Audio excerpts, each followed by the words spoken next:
Perfecto, Gracias muy a ti bien. por la invitación, de verdad que es muy lindo compartir este espacio contigo. Ha sido una invitación muy linda y maravilloso que nos puedan escuchar la noche de hoy quienes nos acompañen. Perfecto. Bueno, y yo quiero empezar como unas preguntas de esas como de abogado del diablo, ¿cierto? Si uno habla de disfunciones sexuales, quiere decir que hay algún patrón normal para hablar de una relación sexual. Qué importantísimo empezar con esa pregunta porque sí, mira que cuando la gente habla de disfunción sexual a veces lo relaciona si es que de pronto ambos tenemos gustos distintos para el encuentro sexual o si mi pareja me pide ciertos comportamientos y yo le digo que no, entonces yo tengo un problema o lo tiene mi pareja. En fin, por la palabra disfunción sexual se entienden muchísimas cosas y como bien lo dices, al hablar de disfunciones sexuales, no nos referimos que tenga que existir una forma específica de tener relaciones sexuales, sino una circunstancia muy particular que afecta la satisfacción sexual de las personas y que no solamente las afecta en su derecho a tener este placer sexual, sino también en honor al desconocimiento que existe. Muchas veces no se busca ayuda cuando en realidad son circunstancias que sí se pueden solucionar. Entonces, definitivamente no existe un patrón normal en sexualidad. Es poco frecuente que nosotros hablemos de normalidad en sexualidad.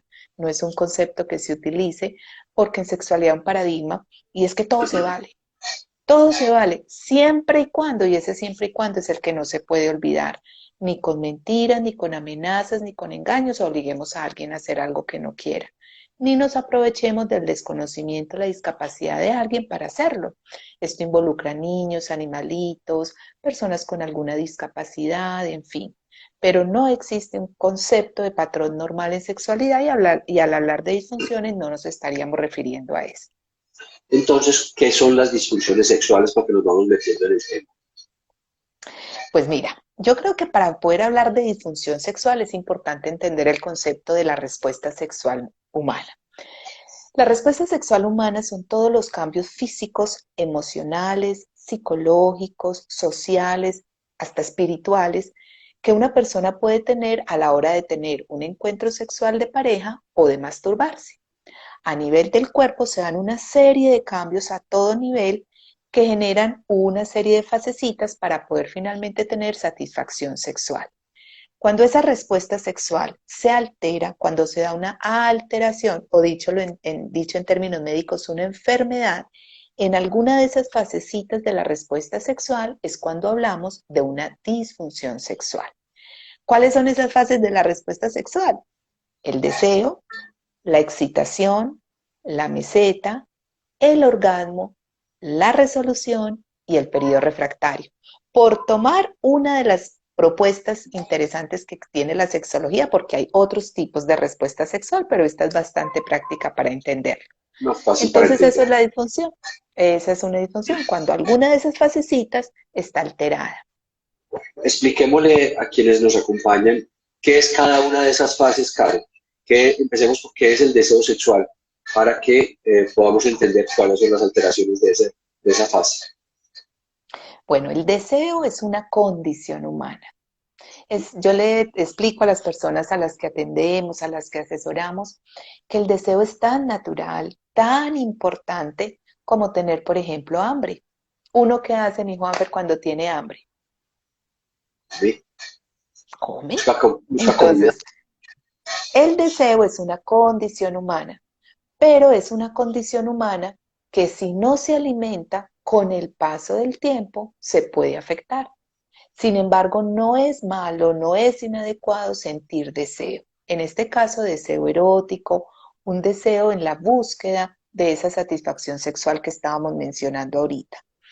El deseo se tiene que alimentar con múltiples cosas. Una de esas cositas que alimentan el deseo se llaman estímulos sexuales efectivos. ¿Qué estoy haciendo yo? Porque es mi responsabilidad para tener deseo. ¿Y qué estoy haciendo para alimentar el deseo de mi pareja? ¿Qué está haciendo mi pareja? Porque es su responsabilidad para tener deseo. ¿Y qué está haciendo para que yo alimente el mío? Y si la respuesta es, y es que había que hacer cosas, ambos nos estamos equivocando porque sí, hay que hacer cosas para alimentar el deseo. Y esas cositas que hay que hacer, de las que vamos a hablar un poco más adelante, no solamente son desde el punto de vista erótico, que de entrada son importantes, sino también a nivel salud. Hay factores psicológicos y factores médicos que se tienen que tener muy bien para que ese deseo se mantenga y se sienta. Pero a veces se enferma ese deseo, sea porque está muy alto o sea porque está muy bajito, como lo vamos a hablar probablemente más adelante. Ese sería el deseo el como tal. deseo. La segunda fase que mencionaste es la excitación. La excitación, una fase súper importante que está dominada en un 100% por el cerebro. El verdadero órgano sexual, como seguramente nos han escuchado decirlo muchísimo a los sexólogos y sexólogas, no está entre las piernas, está entre las orejitas y es el cerebro.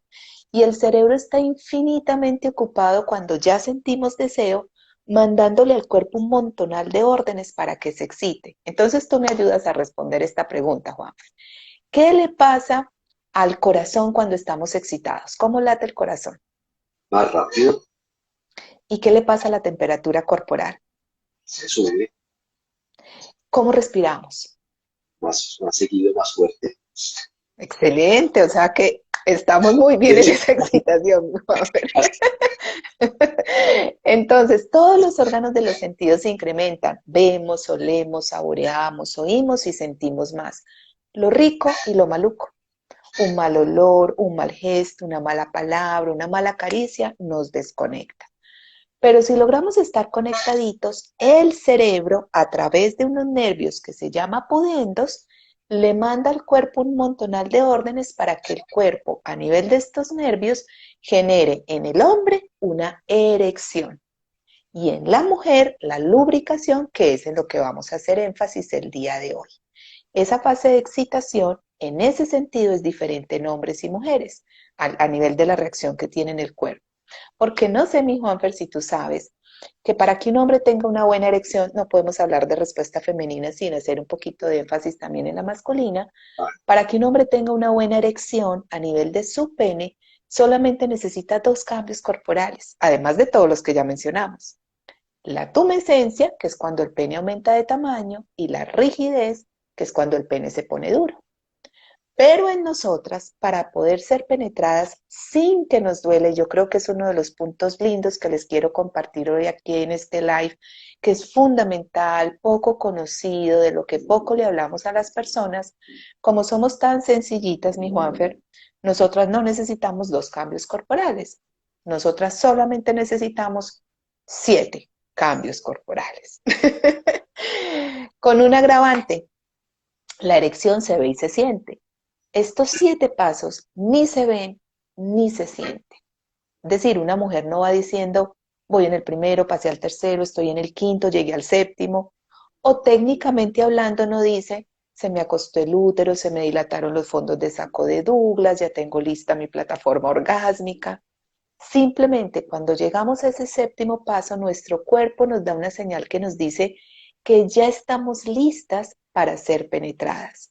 Y es una señal que los hombres o las parejas no pueden adivinar. De manera tal que nosotras tenemos la responsabilidad de saber cuándo estamos listas para ser penetradas y cuándo ya llegamos al culmen de esa excitación para que comience la siguiente fase, que es la meseta.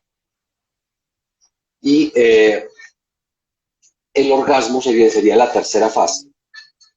No, la tercera fase, perdóname, la tercera fase sería la meseta, que es un pedacito antecitos del El orgasmo. orgasmo, perfecto. La meseta es el tiempo que duramos erotizándonos, cambiando de posición, viendo una película, haciéndonos sexo oral, lo que como pareja nos guste, hasta que ya sí se desencadena un orgasmo. Esta fase es importante y a veces poco mencionada porque pocas personas saben que en esa fase también pueden haber disfunciones, como lo vamos a compartir más adelantito. Pero sí vale la pena entender que una vez nos excitamos, llegamos a esa fasecita de meseta hasta que se desencadena la cuarta fase, que es el... Orgasmo, muy bien. Y entonces, siempre debe haber un orgasmo. ¿Qué es el orgasmo? Bueno, el orgasmo es lo que nosotros en sexología llamamos la liberación de la tensión sexual. Durante la fase de deseo, excitación y meseta, acumulamos lo que se llama una tensión sexual, pero no porque estemos tensionados o angustiados, sino que es esa cosa rica que te dice, ya casi voy a tener un orgasmo, ¿cierto? Ya tengo ganas, se me antoja. Y cuando llegamos al orgasmo, esa tensión sexual se libera y se libera con unas contracciones de la musculatura que se encuentra alrededor de la vagina y alrededor del ano en forma de ochos y que corresponden a toda la musculatura pélvica o el músculo pubocoxígeo. Cuando ese músculo empieza a contraerse, que técnicamente hablando decimos que es una contracción cada segundo de 5 a 8 vecesitas, cuando ese musculito se contrae, libera en nosotros una sensación subjetiva de placer. Quiere decir que el orgasmo tiene en las mujeres el componente de la contracción y el componente de la satisfacción con la liberación del placer sexual. Pero no siempre se tiene que dar. Es un mito creer que se tiene que dar en el 100% de los encuentros sexuales. De hecho, me parece importante aclararle a quienes nos están acompañando hoy en este en vivo que se considera problema real cuando en más del 25% de los encuentros eróticos no se da esta respuesta sexual. Es decir, para hacerlo sencillito, es normal que de 10 veces en 3 algún día no tengamos ganas, no nos excitemos, no logremos orgasmar. Pero si ese porcentaje empieza a ser mayor y se hace persistente la dificultad, entonces ya se considera una disfunción sexual. Por ahí hay unos teóricos que dicen que de 10 veces un encuentro es espectacular, 3 son malitos y el resto son normales. Muy bien. Entonces, nos quedan dos etapas todavía, dos fases. Una es la de la Estando resolución y la otra es el periodo refractario. Entonces, empecemos con la así resolución. es. La resolución es cuando todo vuelve al punto de partida, porque si nos quedáramos en fase de excitación, meseta y orgasmo, nos moriríamos de un infarto, el corazón a mil, todo a mil, el cuerpo vuelve a su punto de partida, se regula la presión arterial, la frecuencia cardíaca, se regula la temperatura y ese es el periodo de resolución.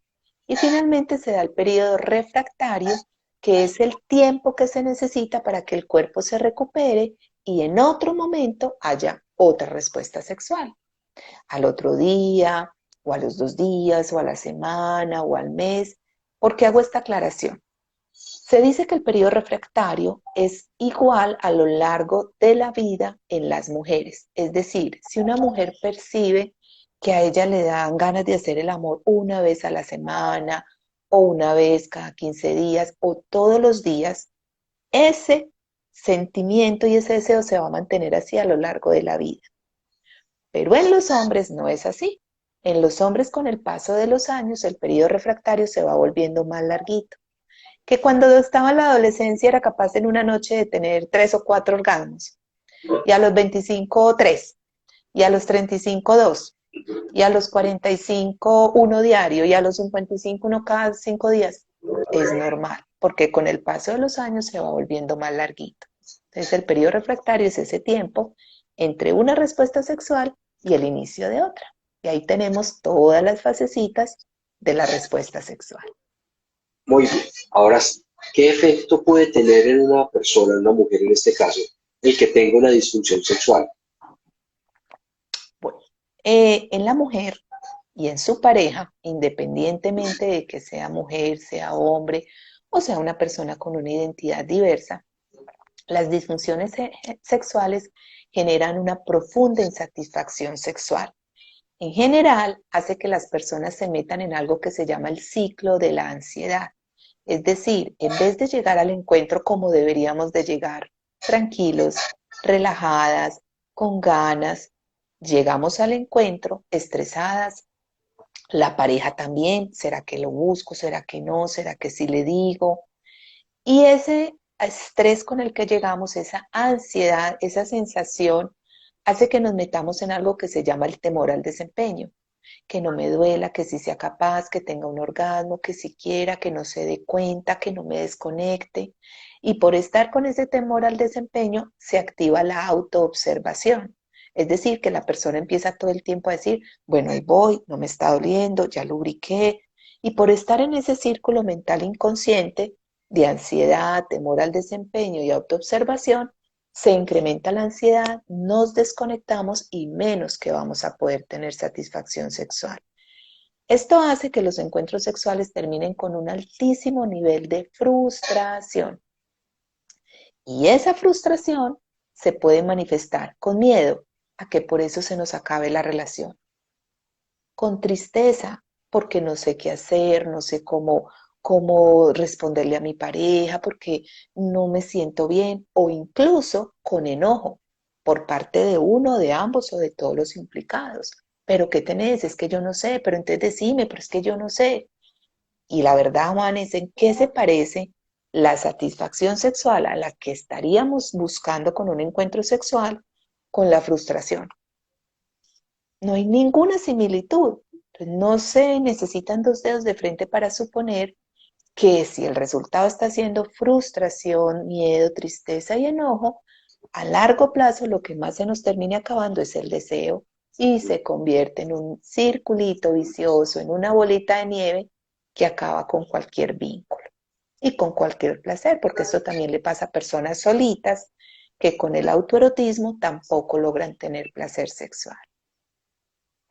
Muy bien. Si ahora mencionabas que el periodo refractario puede cambiar en el tiempo, sobre todo en el caso de los hombres, eh, ¿hay alguna medida de tiempo para decir, para yo poder definir una disfunción sexual, este debe pasar tanto tiempo, meses, días, años, no sé, para poder hablar que una persona está teniendo una disfunción sexual, cuando también decías que no todas las relaciones sexuales tienen el mismo resultado?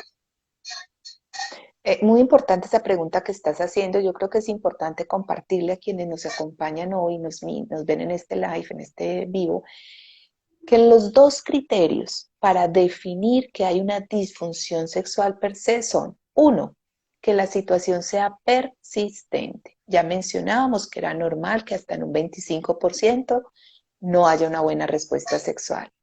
Y dos, muy importante, que la circunstancia afecte a la persona, a la pareja y o a la relación. ¿Qué quiere decir esto? Pongámoslo con un ejemplo. Una mujer puede consultar diciendo, doctora, es que yo me siento súper mal porque yo no tengo ganas. A mí no me gusta, a mí me duele, yo no tengo orgasmos. Mi pareja no sabe. Es más, no le voy a decir porque él está convencido o convencida que yo estoy súper bien. Pero yo me siento mal. Eso es una disfunción sexual. Sin embargo, también a veces consultan diciendo, doc, la verdad es que yo me siento bien, a mí no me importa no tener ganas, yo siento que yo sin eso puedo vivir, yo nunca he tenido un orgasmo, pero mi pareja se está sintiendo mal, entonces es una disfunción sexual. O cuando la persona o la pareja consulta diciendo, ya por esto estamos teniendo dificultades, por esto terminamos discutiendo, o cuando discutimos me saca esto en cara. Cuando eso se ocurre, esos son los criterios para definir que haya una disfunción sexual. Evidentemente, habrán niveles de severidad y habrán niveles de circunstancias que hacen que sea mucho más grave o menos grave la disfunción. Pero si se cumplen esos dos criterios, partimos del principio de que hay una disfunción sexual. ¿A qué se debe una disfunción sexual, Karen? Bueno, las disfunciones sexuales en las mujeres pueden ser causadas. Uno, y ojo con esto para que tomen atenta nota quienes nos están acompañando hoy. Uno, a factores médicos. Definitivamente lo primero que hay que descartar. Sí existen causas médicas para sexualmente no responder bien.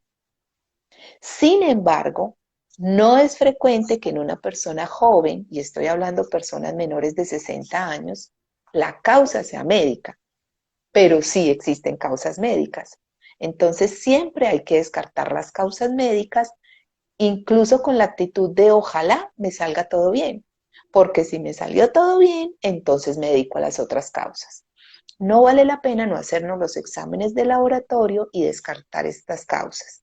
Ahorita que mencionemos cuáles son las disfunciones, podemos mencionar las causas médicas para cada una de ellas. Segundo, causas psicológicas. Entenderás que yo en consulta he escuchado de todo. Una persona puede sexualmente no responder bien por problemas personales, familiares, de autoestima, de estructura de personalidad, económicos, de pareja. Son muchísimas las razones que pueden afectar a una persona para no ser capaz de conectarse eróticamente con su pareja.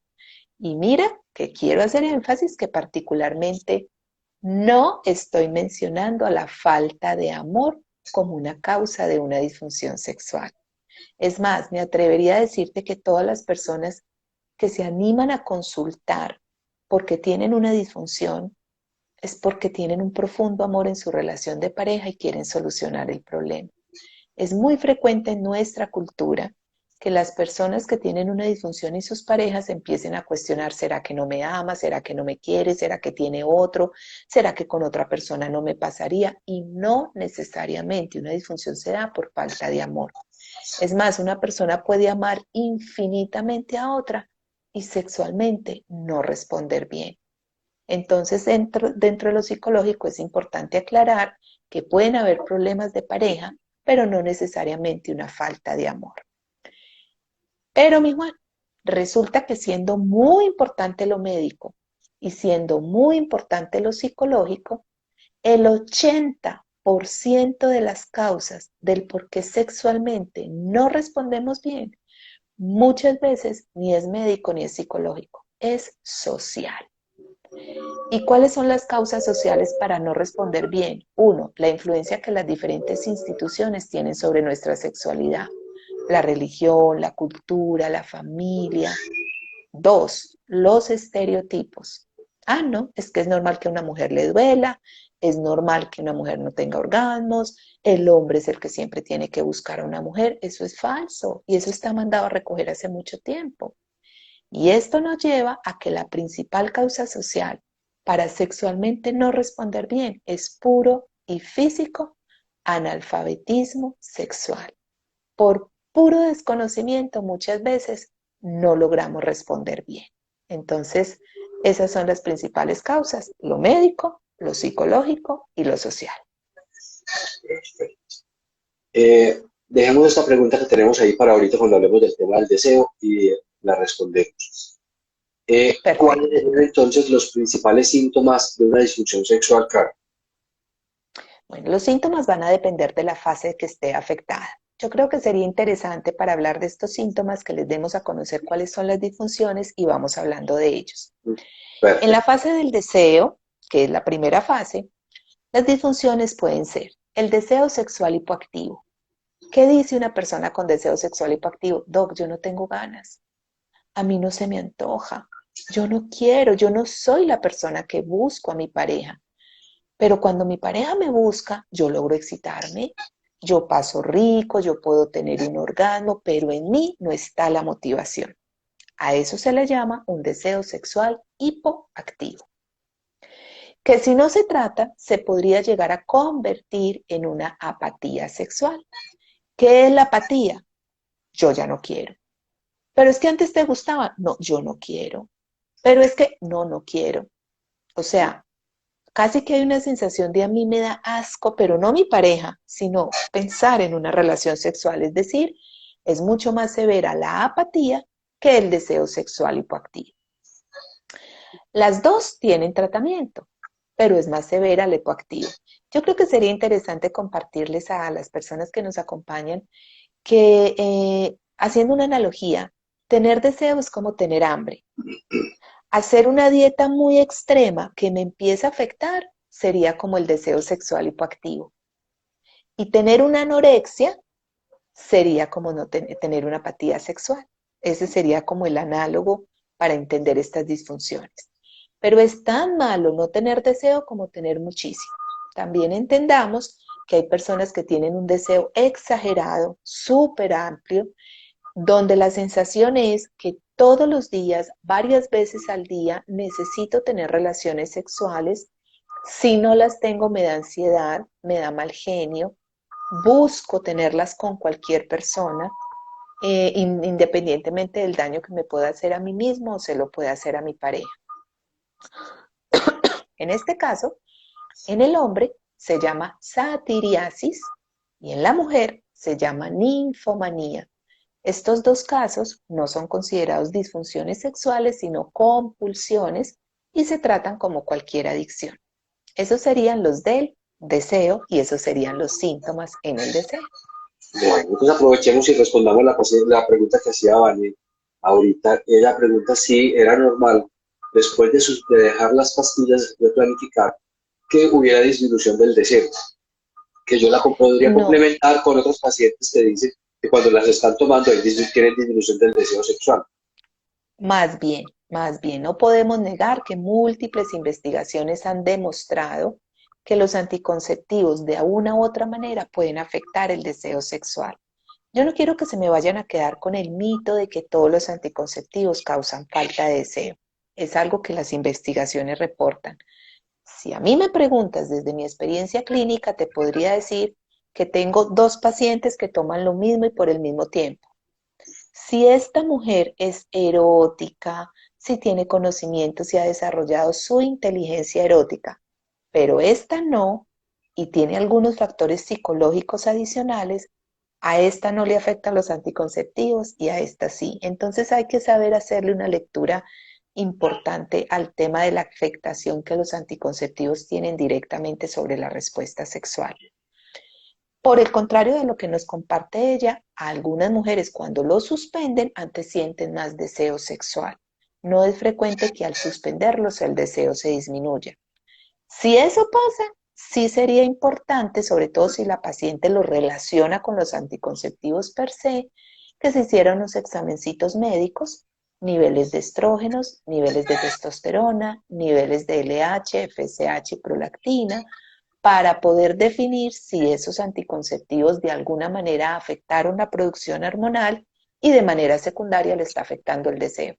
Pero no hay una relación directa entre suspender anticonceptivos y tener un deseo sexual bajito. Aunque hay pacientes, claro, que dicen que cuando lo suspenden, el temor a un embarazo les disminuye el Exacto. deseo sexual. Por eso Por te los digo, sería algo que psicológico, exacto, porque ya, sobre todo si lo suspendí sin querer tener un hijo. Si el deseo es ya tener un hijo, a veces incluso pasa que, bueno, tú y yo sabemos que muchas veces una mujer toma por muchos años anticonceptivos y lo suspende y queda inmediatamente en embarazo. Pero también puede suceder que el eje se altere tanto que haya que dar algún tratamiento para inducir otra vez la ovulación y también puede suceder que en aras de que no quedan en embarazo se afecta el deseo, pero no per se por el anticonceptivo, no porque el medicamento como tal genere algo que me quite el deseo, sino por las implicaciones que puede tener y la razón del por qué lo suspendí. Carolina nos pregunta si hay algún medicamento que aumente el deseo sexual. Bueno, hay que tener mucho cuidado con esa respuesta porque todos los medicamentos, de una u otra manera, afectan el deseo sexual. Hay medicamentos para tratamientos de enfermedades médicas que lo aumentan y hay medicamentos para tratamientos de enfermedades médicas que lo disminuyen. Honestamente, hay que tener cuidado con los productos que venden específicamente para aumentar el deseo. Helen Kaplan, que ha sido una de las mujeres que más ha estudiado el deseo de todos los que estamos metidos en este tema de la sexología, ha hecho unas investigaciones profundas y ha llegado a la conclusión, para ella, que el mejor afrodisíaco es el amor y el erotismo. Sin embargo, muchas empresas han tratado de estudiar sustancias y medicamentos específicamente relacionados con el aumento del deseo. Algunas se meten por el tema de lo que se llaman afrodisíacos, que también es un mundo totalmente entre mágico y místico. Por ejemplo, hay países en Europa que dicen que la fruta del amor, el maracuyá, es afrodisíaco. Y aquí en Colombia hay ciudades donde no se lo toman que porque quita el deseo sexual. Entonces hay que tener un poco de cuidado porque en realidad todas las personas respondemos diferente ante los estímulos. Y hay algunas sustancias naturales que se han tratado de comercializar diciendo que aumentan el deseo sexual. En mi experiencia, muchas de estas personas lo toman y es bastante frustrante sentir que no les funciona. Otro error que se comete muy frecuente es creer que, y no por mencionar nombres comerciales, pero algunos vasodilatadores que venden en el mercado, particularmente para hombres, que tomes eso que a usted le va a dar ganas. Recordemos que los vasodilatadores actúan en la fase de excitación en el hombre en la erección y puede que generen un crecimiento mayor o una dilatación mayor del clítoris y una mayor tumescencia de los órganos sexuales, pero no activando el deseo como tal. Perfecto. Sigamos pues con las disfunciones de la excitación, que sería la segunda etapa de la que hablamos ahora. En la mujer, estamos haciendo énfasis hoy en este tema, las disfunciones se llaman hipolubricación, que se caracteriza por dolor al momento de la penetración. Doc, a mí me duele, me lastima, me sangra, que es distinto al vaginismo, que es un temor a la penetración, en las que incluso puede no haber un tocamiento directo y ya haber dolor. ¿Cuál es la diferencia entre ellas? Recuerda que ahorita te decía que para que una mujer esté lista para ser penetrada a nivel de nuestros órganos sexuales deben haber 7 cambios corporales. La vagina se dilata, crece de tamaño, el útero se acuesta, la musculatura externa se contrae, se dilatan los fondos de saco de Douglas, se incrementa la congestión en los labios menores y mayores y se genera la lubricación.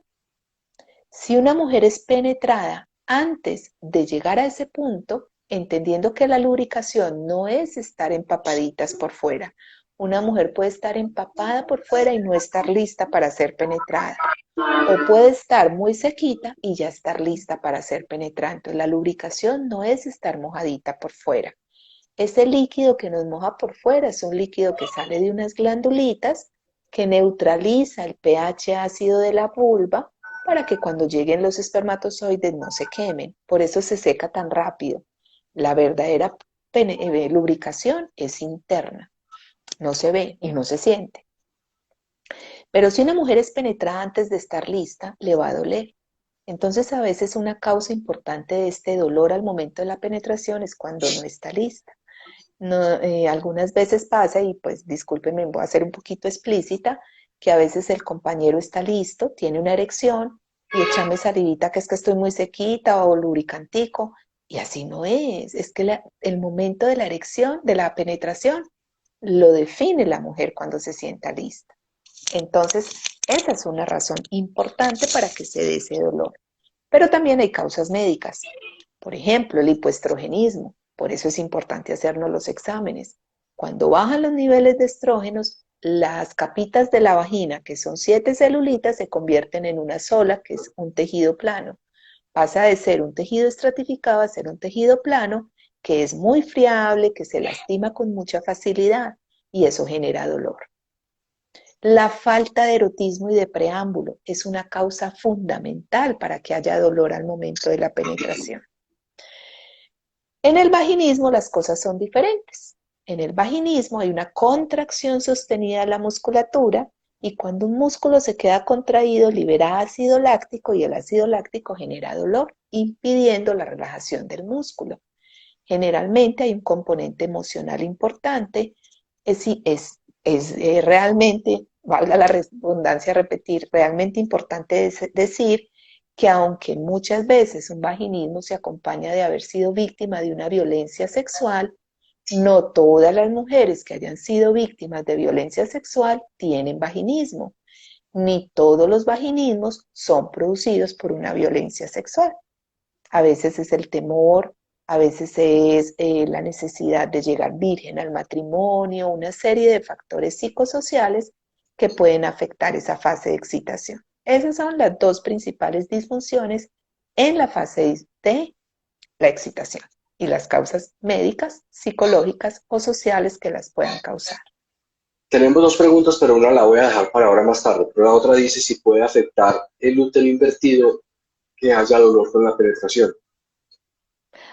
Muy importante porque sí es cierto que muchas mujeres dicen que les duele por esa característica. Esa es una característica que encontramos los médicos cuando hacemos una ecografía y referimos en qué posición está el útero, si está en anteroversión o si está en retroversión. Tirado para atrás. Yo te podría decir que hay posiciones que pueden generar dolor cuando el útero está en esta circunstancia, pero no es la causa de que haya dolor al momento de la penetración. La vagina está diseñada para que nazca un bebé.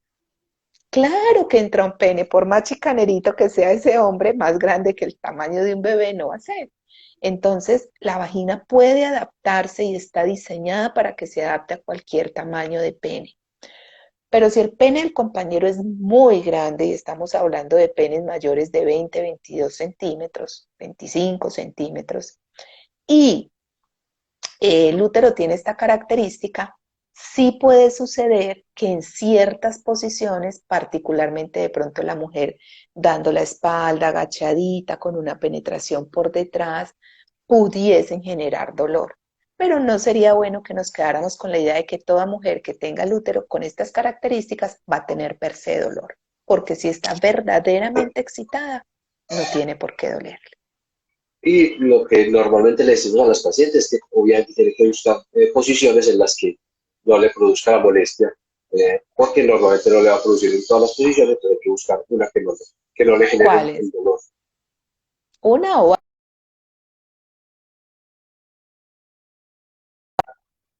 La creatividad alborotada, para que no le produzca la molestia. así es. Eh, voy a hacer una vez la otra pregunta que teníamos. Nos dicen que ella terminó con su novio hace poco y que era muy activa Ajá. con sus relaciones sexuales, pero que después de ahí, ya la voy a decir, yo me devuelvo aquí, cha, cha, cha. Pues, y yo era en sí muy activa sexualmente, pero llegó un momento que al terminar la relación, no sé por qué me siento como una caja, como caja de ánimo sexual. No entiendo esa parte. Digámosle a ver que nos corrija, de pronto se le fue ¿Qué ahí un pasa? errorcito de dedo que no nos deja entender muy bien Sí, la pregunta. un poquitito. Bueno, pues Mientras mientras tanto, si tanto, quieres, vamos hablando de la tercera fase, que sería la meseta. En la exacto. meseta, la disfunción se llama preorgasmia, una disfunción poco conocida incluso a nivel médico, pero que para nosotros los sexólogos particularmente, pues para mí sí es importante tenerla en cuenta porque es diferente a no poderme excitar y es diferente a la anorgasmia, que es la que pasa en la fase del orgasmo. La preorgasmia técnicamente hablando sería, doc, yo deseo, me excito, pero yo no sé a mí qué me pasa, que de un momento a otro me desconecto. Y va lo más de bien, cuando de un momento a otro, no, sigue tú, termina tú, no es tu culpa, soy yo. O le finjo a mi pareja que sigo excitada, pero yo ya no estoy ahí, ya no veo la hora de que se acabe. A eso se le llama una preorgasmia.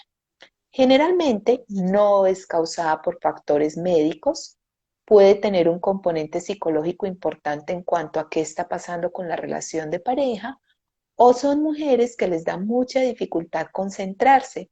Entonces me dicen, Doc, es que yo estoy haciendo el amor y de un momento a otro me pongo a pensar que no he pagado los servicios, que Hay que pasito pintar el porque los techo. niños no se enconan, que hay que pintar el techo porque hay una humedad muy grande y entonces cuando aquel termine le aviso.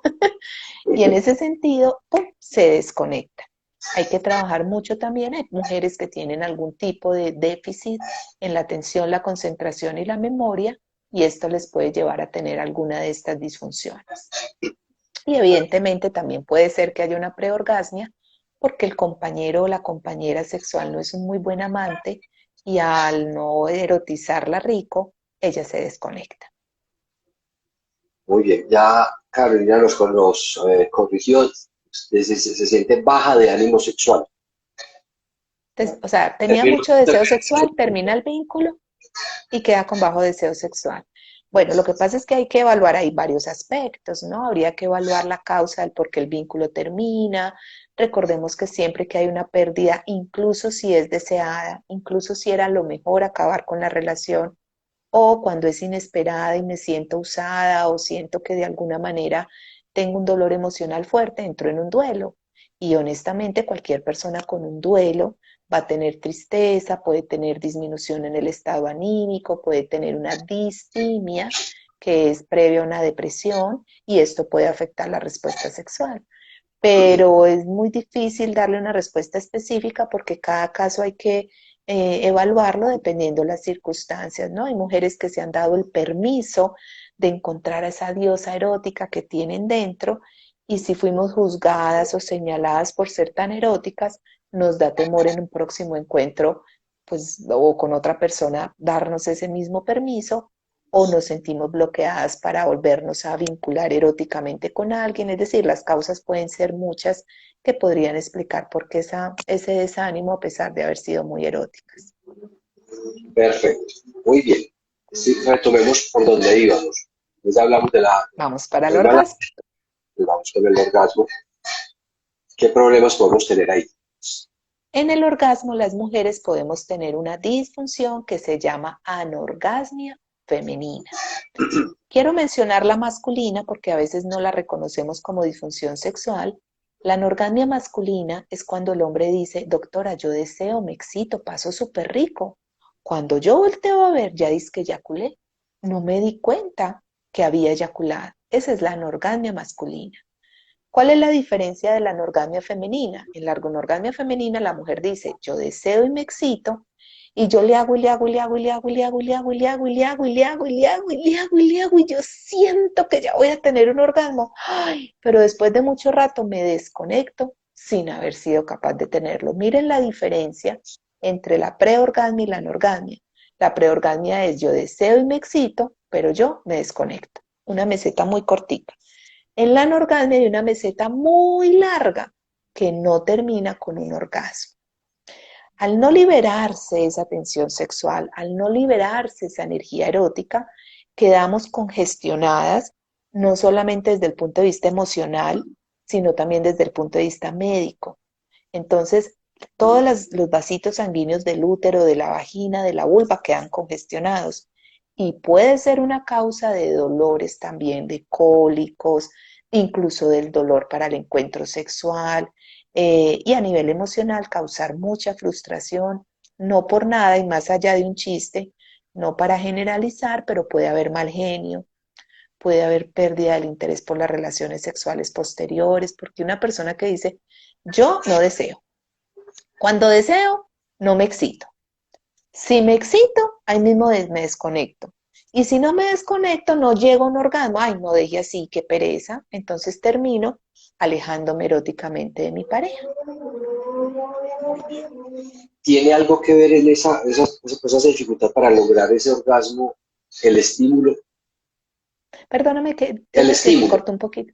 que tiene que ¿Tiene ver que qué? para el estímulo, los estímulos previos tienen algo que ver para no lograr ese orgasmo. Ah, mira, qué importante. La respuesta, como la mayoría de las respuestas en sexología, es depende. Depende. Depende. Hay muchas mujeres que necesitamos un buen estímulo para llegar a la fase del orgasmo. Hay muchas mujeres que se quejan, Doc, es que no, discúlpame lo gráfica, pero lo dicen, doctor, es que no. Todos los días salimos, mercamos, trabajamos, hacemos los oficios, recogemos a los muchachitos, visitamos enfermos, llegamos por la noche y me toca un seno y ya es que tenemos que tener ganas. Me pide que abra las piernas y soy yo llorando, literal llorando porque me está doliendo y a él no le importa.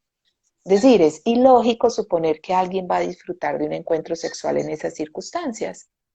Entonces habrá mujeres para quienes los estímulos sexuales son demasiado importantes para culminar con un rico orgasmo.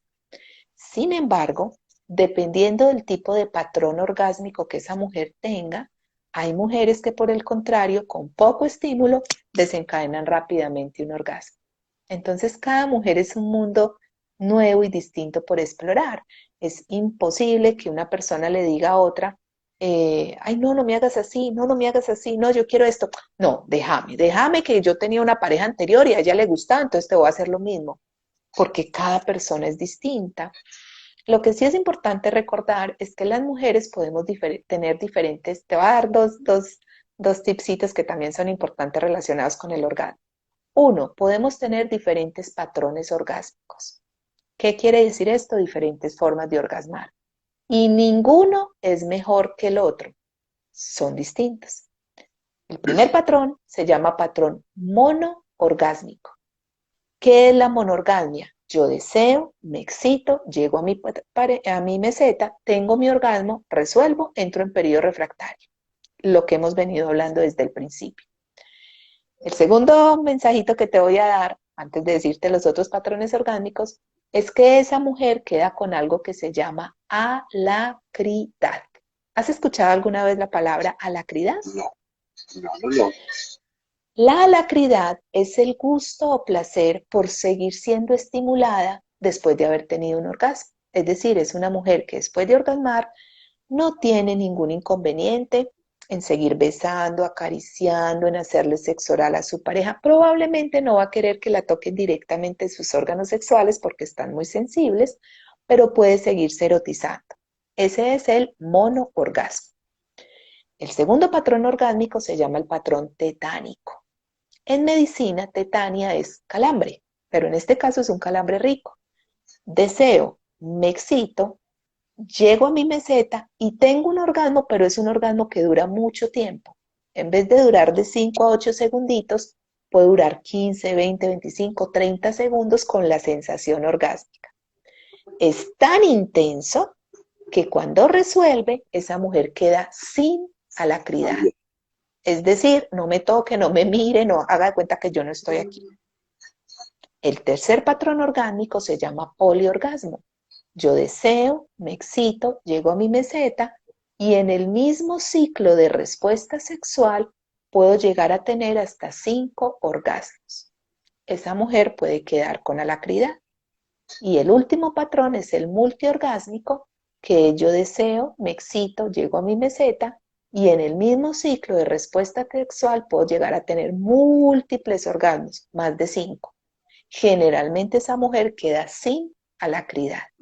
Es importante conocer el patrón porque dependiendo del patrón de esa mujer, del patrón orgásmico que tenga esa mujer, es que se supone que es la dinámica del encuentro. Muy bien. Eh, en las fases de resolución y en la fase refractaria, ¿hay alguna una disfunción? No. La resolución, todo vuelve al punto de partida y definitivamente el periodo refractario. Lo único que puede pasar allí es que la persona no sepa que es normal que se vaya haciendo larguito con el paso de los años y, por ejemplo, una persona, particularmente un hombre, puede consultar diciendo, doctora, es que yo hace 20 años, eso en una noche me echaba los 3 polvitos nocturnos y ahora no soy capaz sino de uno. Entonces, eso es normal que pase, pero en la fase de resolución y el periodo refractario no hay disfunciones sexuales. Laura nos pregunta, ¿puede haber mujeres con más de un patrón? Mira, sí, en general tenemos un patrón. Como les decía ahorita, no hay uno que sea mejor que el otro. Uno diga, ay, qué vaina, yo nací monorgánica, o mi chica, yo soy multi. No, ninguno es mejor que el otro. Pero sí puede suceder que las diferentes circunstancias del encuentro hagan que desarrolle otros patrones orgánicos. Me explico.